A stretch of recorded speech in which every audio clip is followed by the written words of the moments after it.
For the Bears news and offseason news, March 5th is franchise tag day. UFA, you can sign your players up until March 13th. I think it's on March 13th to the 15th, but we'll see how that goes. So speaking of the Bears, we'll just get right to it. That trading period 2024, 4 p.m. after all extensions are done. April 19th is a day that the deadline can be started for free agent signing.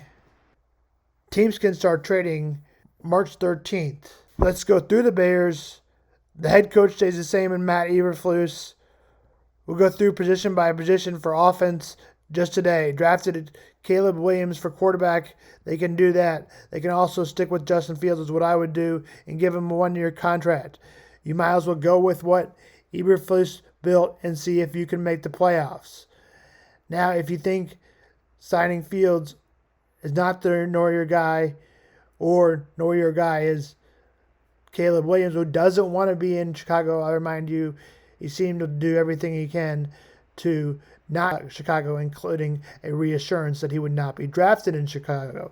Ryan Tannehill and Kirk Cousins also among the top 2 candidates that you could sign, and maybe they better your postseason hopes. Now, I think if Caleb Williams is drafted, they're going to have to get somebody near the offensive coordinator job or quarterback job that Caleb Williams has that would help their team a lot better. Keila Herbert, I would look for somebody to sign on the running back position. That could be Saquon Barkley, New York Giants. My favorite one, Josh Jacobs, Las Vegas Raiders. Running back Derrick Henry getting old, Tennessee Titans. Running back, wide receiver is obviously a talented spot, at least at number 1. I would draft Marvin Harrison Jr., and then I really wouldn't worry about the receiver position as I would have my top 2 players. There's plenty of other guys to be named on the market that you could sign. Those go by your screen right now.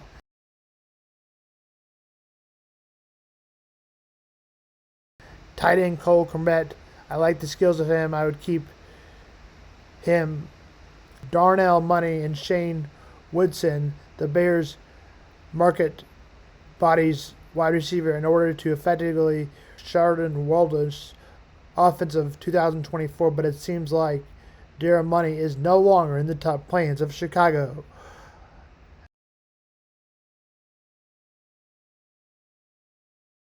Money wide receiver get an opportunity to hit the market for the first time in his career.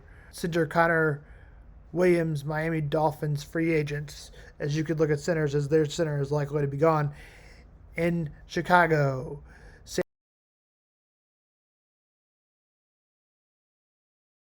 Center Andre James, Las Vegas Raiders. I'm not going to be able to comment much on centers as I don't know much about them. Center Lloyd Crushy, Denver Broncos. Aaron Rodriguez, Tennessee Titans. Tyler Badas, Dallas Cowboys. Cole Shelton, Los Angeles Rams. And Evan Brown, Seattle Seahawks. I don't think that Creed Humphrey would leave the Chiefs, but it would be a good job to call him and see if he would lead the Chiefs. He is at the same level as Jason Kelce probably, but Jason Kelce is probably retiring. Tackles the Bears could target would be Tyron Smith, Trent Brown, New England Patriots, Mike Owens, Donovan Smith. Comet, much improved, continues to spend a ton of money on him. Trent Williams, really good player. I would trade for him. Zach Martin, Dallas Cowboys, same here. Lane Johnson, Philadelphia. It does not sound like he didn't want to be in Philadelphia after his postseason comments when they lost to the Buccaneers. Larry Tunsil, Houston Texans, really good. Look for trade to him. Joel Burton, not a guy I know. Tristan Wirfs, same thing with this guy, although I know him a little bit. I think I know his name. Joe Thuney, Kansas City Chiefs, a guy that may come available in the free agent. Maybe more to keep Joe Thuney, and it may help him really on the salary cap. I really see Penny Sewell as a guy you can trade for in both the same division. maybe even harder. He is 6'5" and 335 pounds. These can pancake somebody. Tackles for the Bears is Roxon Jones and Darnell White. Right, he has gotten a lot better, but we'll see what the Bears decide to do at that position. Guys that become free agents this year, and guys that what they would do with him on the Bears, players have become free agents. Jalen Johnson, franchise tag him. Wide receiver Daryl Money, walk on him.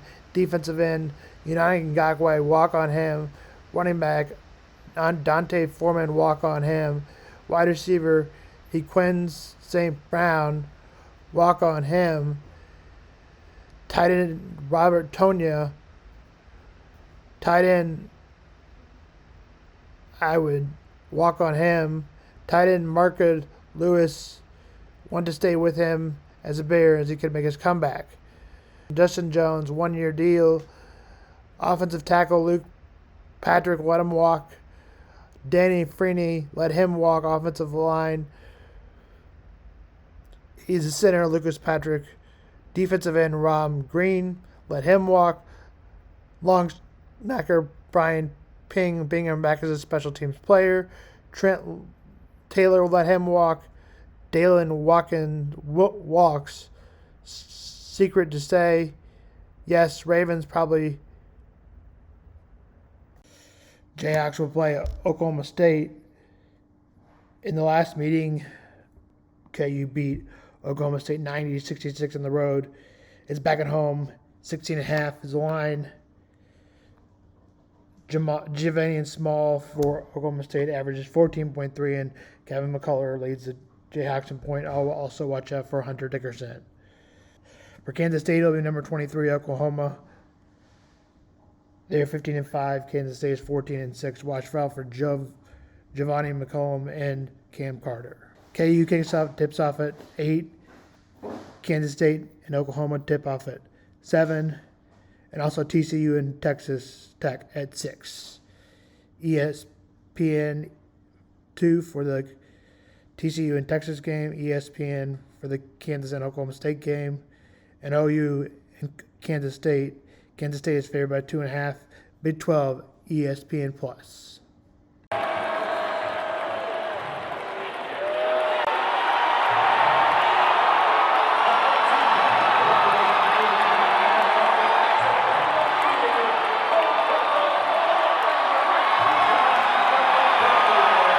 Works is each team's kicker goes to the other team's designated warm-up area on the field, and for me it's usually about 90 minutes before kickoff. So I've been doing the exact same thing for 12 years, never really had a problem with anybody,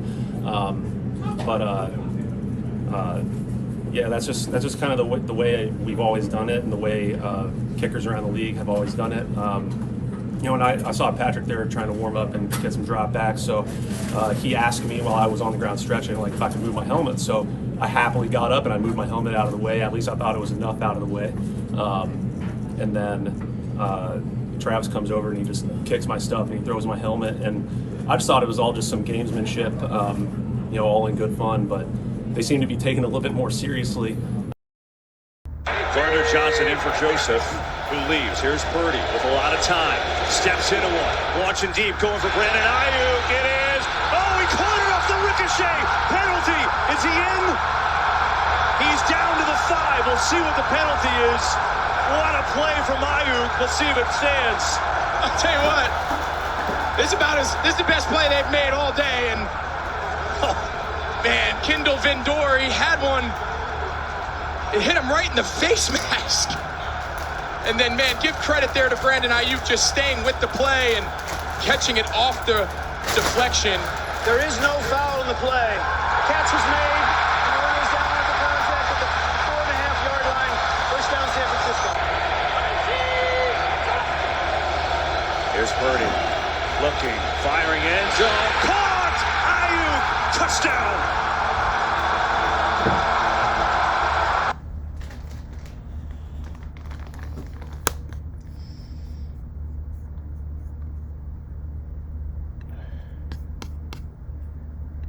Kansas and Kansas State. Of course, Missouri loses. Let's get to the Kansas State and Kansas game. Wrap up of the Missouri game.